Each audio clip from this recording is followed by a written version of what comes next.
In this video, we will discuss about a legal vocabulary term, res judicata. Res judicata जो है वो section 10 CPC में defined है. Let's discuss its meaning. What is res judicata? A matter once judicially decided cannot be re-litigated between the same parties.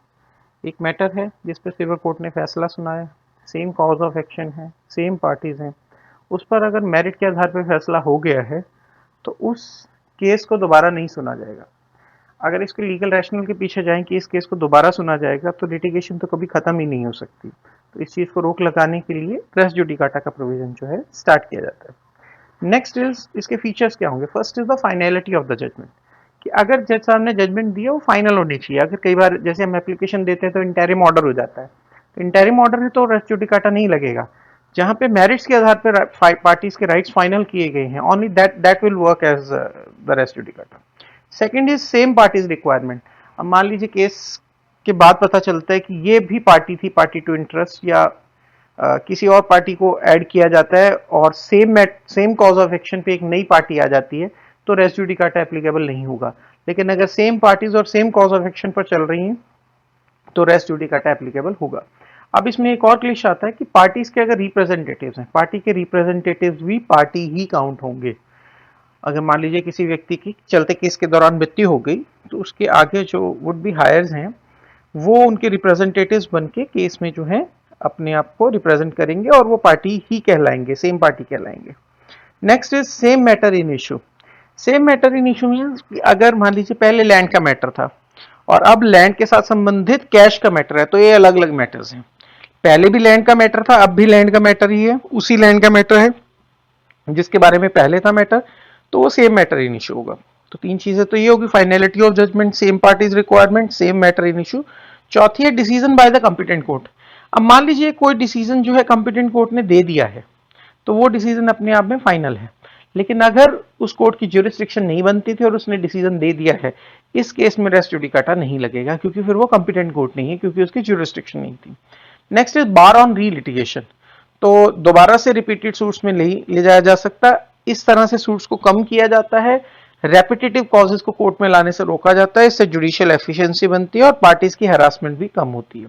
इसको define कहाँ किया गया है रेस जुडिकाटा को? सेक्शन 11 सीपीसी में डिफाइन किया गया है, जो कि कहता है res judicata, section 11 of CPC 1908 embodies the doctrine of res judicata, a matter adjudged. अगर हम उसको लिटरल टर्म में देखें, ए मैटर एडजज्ड इसका मीनिंग हो गया prohibiting courts from trying any suit or issue that has already been directly or substantially decided in the former suit between the same parties under the same title. That means अगर कोई dispute substantially decide हो गया, parties के 90-95% right settle हो गया, तो 4% rights के लिए या छोटे मोटे मैटर्स के लिए प्लीडिंग दोबारा से नहीं खोली जाएगी, राइट. और ये भी इस चीज में जरूरी है कि कोर्ट जो है कॉम्पिटेंट होनी चाहिए उस मामले को करने के लिए, और सूट सेम पार्टीज के बीच में और सेम इशू या सेम टाइटल पर होनी चाहिए, तब सेक्शन 11 सीपीसी जो है एप्लीकेबल होगा. अब इसमें कुछ और इंपॉर्टेंट एस्पेक्ट्स हैं. फर्स्ट, रेस जुडिकाटा की अगर कोई वायलेशन में जजमेंट हो जाती है तो वो नलिटी नहीं है, नॉट ए नलिटी. मान लीजिए कोर्ट की ज्यूरिसडिक्शन नहीं थी, कोर्ट ने फैसला सुना दिया, तो और उस फैसले को सॉरी, यहाँ पे ज्यूरिसडिक्शन की हम बात नहीं करेंगे, यहाँ पे हम बात करेंगे रेपिटेटिव कॉज में, कि पहले एक मैटर डिसाइड हो चुका था और कोर्ट ने उस डिसाइडेड मैटर पे दोबारा फैसला सुना दिया. अब ना कोर्ट अवेयर थी ना पार्टीज अवेयर थी इस चीज के बारे में, तो वो जजमेंट अपने आप में नलीफाई नहीं होगी, क्योंकि हमें चलते हुए केस के दौरान इसे प्लीड करना होता है. अगर केस फाइनलिटी पे दोबारा से पहुंच गया फिर ये एप्लीकेबल नहीं होता है. Second, not applicable to the defaults. मान लीजिए सूट फाइल हुई, सूट में कुछ कागजात कम थे, उस वजह से सूट डिफॉल्ट में डिसमिस हो गई. अब इस डिफॉल्ट की वजह से रेस जुडिकाटा अप्लाई नहीं हो सकता. अभी रिसेंटली 25 मार्च 2026 को एक जजमेंट आई है, Shraddha Sanghi versus Asha Agarwal and others. उसमें भी ये मैटर कहा गया कि अगर डिफॉल्ट में कोई सूट डिसमिस हुई है तो रेस जुडिकाटा लागू नहीं होगा. क्यों? क्योंकि डिफॉल्ट का मतलब तो ये है कि पार्टी से फाइलिंग करने में कोई गलती होगी, कोई छोटे मोटे एरर्स थे, उस वजह से वो सूट जो है परस्यू नहीं कर पाया.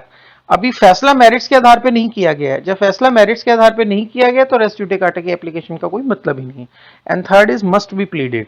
कोर्ट सुओ मोटो इसका नोटिस नहीं ले सकती, अपने आप रेस जुडिकाटा का नोटिस नहीं लेगी. कोर्ट जब भी लेगी नोटिस आपके कहने पे लेगी, यानी जैसे हमारे दो तरह के जुडिशियल सिस्टम होते हैं, एक इंक्विजिटिव और एक एडवर्सेरियल। इंक्विजिटिव में तो कोर्ट ले सकती है लेकिन वो यूएसए में चलता है, हमारे यहाँ नहीं चलता। एडवर्सेरियल में जो है कि you must say something to be heard, कि जज तभी किसी बात को सुनेगा जब आप कहेंगे। तो same thing applies on res judicata as well, कि अगर आप उस बात को प्लीड ही नहीं करेंगे, कोर्ट से रिलीफ डिमांड ही नहीं करेंगे, तो कोर्ट उस रिलीफ को सुओ मोटो नहीं दे सकता। तो कोर्ट अपने आप से आगे आके नहीं कहेगी कि ये फैसला पहले से हो चुका है, ये हमें कोर्ट को कन्वे करना होगा चलती हुई प्लीडिंग्स के दौरान, तब रेस जुडिकाटा एप्लीकेबल होगा। तो ये छोटे छोटे फीचर्स हैं रेस जुडिकाटा के, जो आपको मेंस में क्वेश्चन सॉल्व करने के लिए हेल्प कर सकते हैं, जो लीगल प्रैक्टिस है उसमें भी कुछ हेल्प कर सकते हैं, और रेस जुडिकाटा की जो सिविल सूट की एप्लीकेशंस हैं उनमें मदद कर सकते हैं, खासतौर पे उन केसेस पे जो डिफॉल्ट की वजह से कोर्ट द्वारा डिसमिस कर दिए जाते हैं। तो अगर आपका कोई क्वेश्चन है तो आप कमेंट बॉक्स में नीचे पूछ सकते हैं, मैं प्रयत्न करूंगा कि आपके प्रश्नों का मैं जवाब दूं। धन्यवाद।